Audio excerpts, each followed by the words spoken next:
ವಾಸ್ತುಶಾಸ್ತ್ರದ ಪ್ರಕಾರ ಮನೆಯ ಪ್ರತಿಯೊಂದು ಭಾಗಕ್ಕೂ ತನ್ನದೇ ಆದ ಮಹತ್ವವಿದೆ. ವಿಶೇಷವಾಗಿ ಅಡುಗೆ ಮನೆ ಹೃದಯವೆಂದು ಪರಿಗಣಿಸಲಾಗುತ್ತದೆ. ಇದು ಕೇವಲ ಆಹಾರ ತಯಾರಿಸುವ ಸ್ಥಳವಲ್ಲ, ಕುಟುಂಬದ ಆರೋಗ್ಯ ಮತ್ತು ಸಮೃದ್ಧಿಗೆ ನೇರವಾಗಿ ಸಂಬಂಧಿಸಿದೆ. ಅಡುಗೆ ಮನೆಯಲ್ಲಿ ವಾಸ್ತುದೋಷಗಳು ಕಂಡುಬಂದರೆ ಮನೆಯಲ್ಲಿ ಅಶಾಂತಿ, ಕಲಹಗಳು ಮತ್ತು ಆರ್ಥಿಕ ಸಮಸ್ಯೆಗಳು ಹೆಚ್ಚಾಗುತ್ತವೆ ಎಂಬ ನಂಬಿಕೆ ಇದೆ.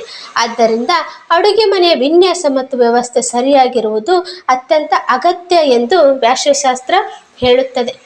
ಪೌರಾಣಿಕ ನಂಬಿಕೆಗಳ ಪ್ರಕಾರ ಅಡುಗೆ ಮನೆಯಲ್ಲಿ ತಾಯಿ ಅನ್ನಪೂರ್ಣೇಶ್ವರಿ ವಾಸವಾಗಿರುತ್ತಾಳೆ. ಹೀಗಾಗಿ ಈ ಸ್ಥಳವನ್ನು ಶುದ್ಧವಾಗಿಯೂ ಇಡುವುದು ತುಂಬ ಮುಖ್ಯ. ಅಡುಗೆ ಮನೆ ಸರಿಯಾಗಿ ದಿಕ್ಕಿನಲ್ಲಿ ಇರದಿದ್ದರೆ ಅದರ ಪರಿಣಾಮ ಇಡೀ ಕುಟುಂಬದ ಮೇಲೆ ಬೀಳಬಹುದು.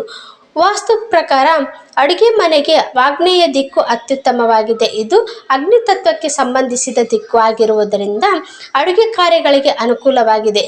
ಒಂದು ವೇಳೆ ಆಗ್ನೇಯ ದಿಕ್ಕಿನಲ್ಲಿ ಸಾಧ್ಯವಿಲ್ಲದಿದ್ದರೆ ವಾಯುವ್ಯ ಅಥವಾ ಪೂರ್ವ ಭಾಗವನ್ನು ಆಯ್ಕೆ ಮಾಡಬಹುದು. ಗ್ಯಾಸ್ ಸ್ಟವ್ ಅನ್ನು ಆಗ್ನೇಯ ದಿಕ್ಕಿನಲ್ಲಿ ಇಡುವುದು ಉತ್ತಮ.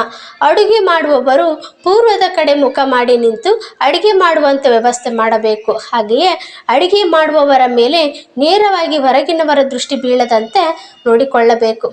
ನಂತರ ಮನೆಯಲ್ಲಿ ಬಿದಿರು ಗಿಡ ಇಟ್ಟರೆ ಅದೃಷ್ಟ ಹೆಚ್ಚಳ. ಈ ವಾಸ್ತು ನಿಯಮ ಪಾಲಿಸಿದರೆ ಮಾತ್ರ ವಿದ್ಯುತ್ ಉಪಕರಣಗಳನ್ನು ಸರಿಯಾದ ದಿಕ್ಕಿನಲ್ಲಿ ಇಡುವುದು ಮುಖ್ಯ. ಮೈಕ್ರೋವೇವ್, ಮಿಕ್ಸರ್ ಮೊದಲಾದ ಉಪಕರಣಗಳನ್ನು ದಕ್ಷಿಣ ಅಥವಾ ಪಶ್ಚಿಮ ಗೋಡೆ ಬಳಿ ಇಡುವುದು ಉತ್ತಮ. ಅಡುಗೆ ಮನೆಯಲ್ಲಿ ದೇವರ ಫೋಟೋ ಇಡುವುದನ್ನು ತಪ್ಪಿಸುವುದು ಒಳಿತು.